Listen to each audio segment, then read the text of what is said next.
ये कहानी है उस एक महानायक के महापराक्रम की, जिसकी महज एक पारी ने उसे टी20 क्रिकेट का यूनिवर्स बॉस बना दिया था।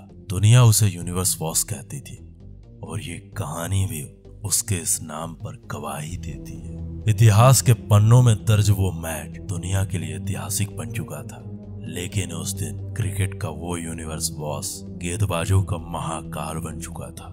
नमस्कार, आप सुन रहे हैं द डॉक्यूमेंट्री का स्पेशल एपिसोड, कहानी कैल स्टॉर्म की।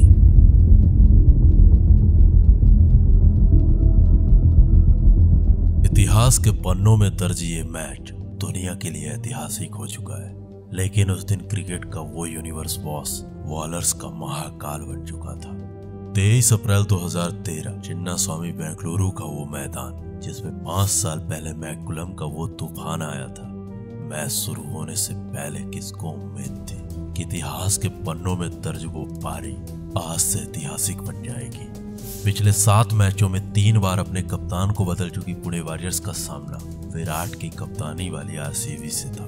दोनों टीमें अपने नए कप्तान के साथ अपने नए सफर के लिए तैयार थी, लेकिन पुणे को कहां पता था कि उसका सामना वेस्ट इंडीजियन पावर गेल नाम के तूफान से होने वाला है।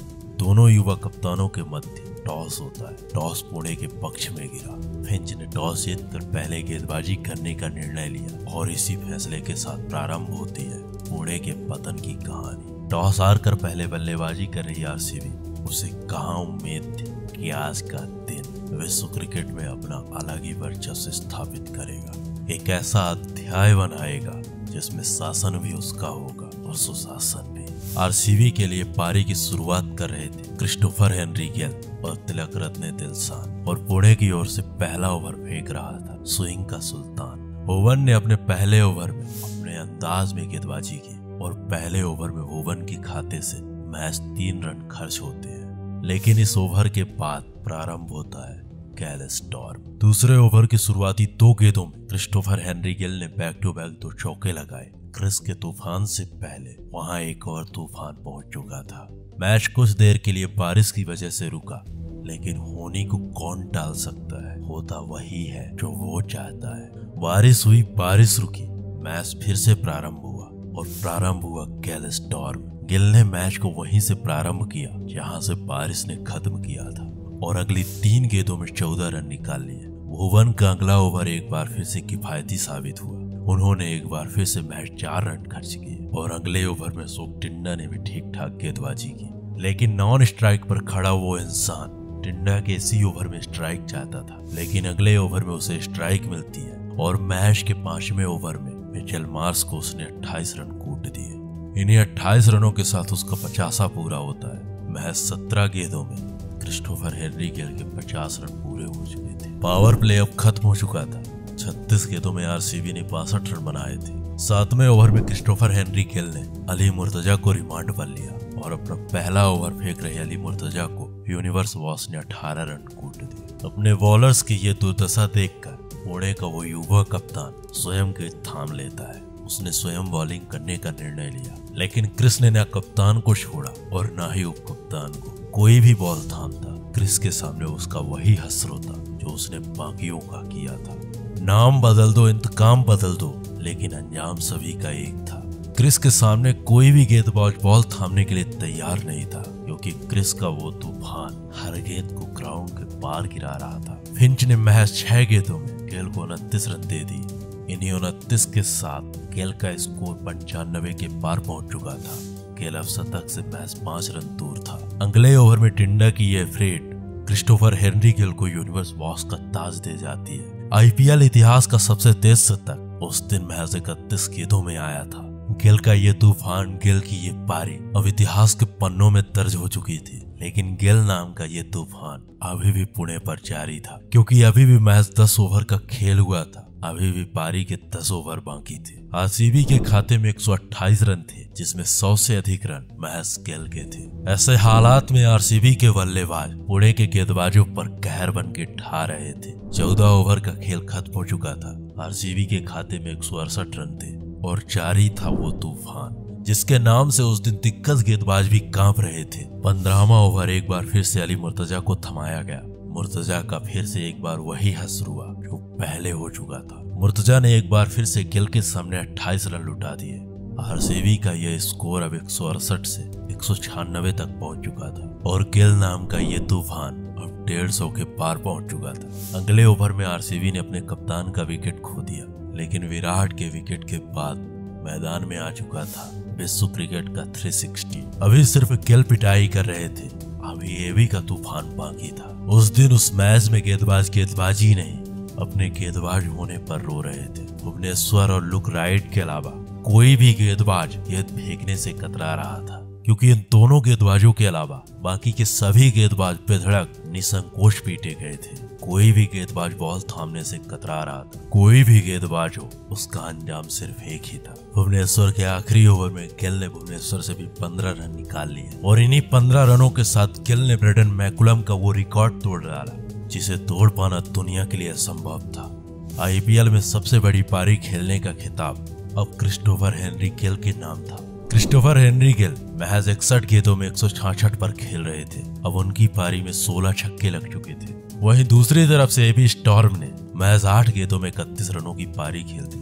अंतिम 2 ओवर्स में आरसीबी के कुछ विकेट जरूर गिरे, परंतु गिल नाम का तूफान उस दिन पुणे के लिए स्तंभ बन चुका था, जो ना तो खत्म हो रहा था और ना ही खत्म होने का नाम ले रहा था। वो प्रारंभ हो चुका था तो बस प्रारंभ ही था।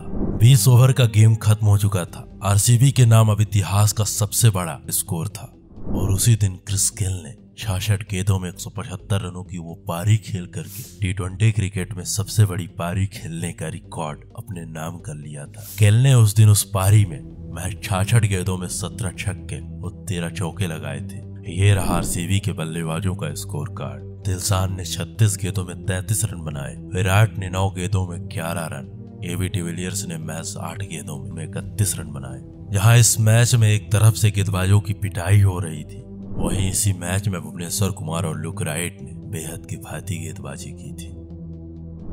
पुणे वॉरियर्स को 20 ओवर में 264 रनों का लक्ष्य मिला। टीम का हालिया प्रदर्शन देखते हुए दुनिया अब ये अंदाजा लगा चुकी थी कि पुणे की हार अब लगभग निश्चित है और प्रारंभ होती है पुणे की बैटिंग। पुणे की ओर से पारी की शुरुआत कर रहे थे रॉबिन थप्पा और एरॉन फिंच, लेकिन मुरली कार्तिक ने पहले ही ओवर में रॉबिन थप्पा को अपना शिकार बना लिया। शुरुआती 4 ओवर में पुणे वॉरियर्स ने अपने 4 विकेट गंवा दिए और अब मैच में इतना पिछड़ चुकी थी कि रिक्वायर्ड रन रेट 16 के पार पहुंच चुका था। दुनिया की नजरों में पुणे की हार लगभग अब निश्चित हो चुकी थी, लेकिन स्टीव स्मिथ और मिचेल मार्श ने इस हार के फैसले को कम करने का प्रयास किया। इन दोनों बल्लेबाजों ने मिलकर के 13 ओवर तक बल्लेबाजी की और टीम के स्कोर को 100 के पार पहुंचा दिया। 13 ओवर तक का खेल खत्म हो चुका था। पुणे के खाते में 100 रन पर 4 विकेट थे।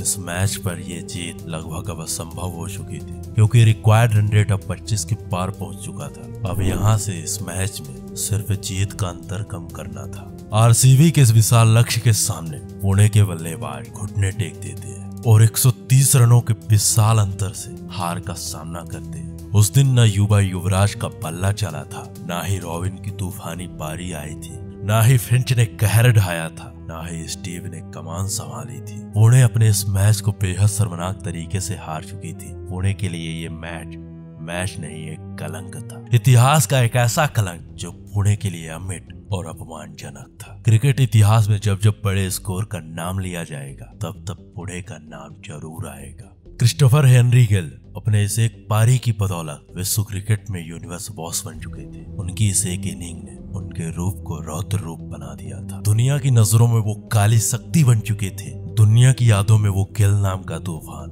और उसकी वो एक पारी आज भी याद है। उसकी इस एक पारी ने उसके लिए एक अलग ही खौफ बना दिया था और इसी खौफ से कांप रहे थे उस समय के दिग्गज गेंदबाज। पुणे वॉरियर्स महज 20 ओवर में 133 रन बना पाती है और क्रिस गेल के व्यक्तिगत स्कोर से 42 रन से पराजित हो जाती है। ये रहा पुणे के बल्लेबाजों का पराक्रम और ये रहा आरसीबी के गेंदबाजों का स्कोर कार्ड।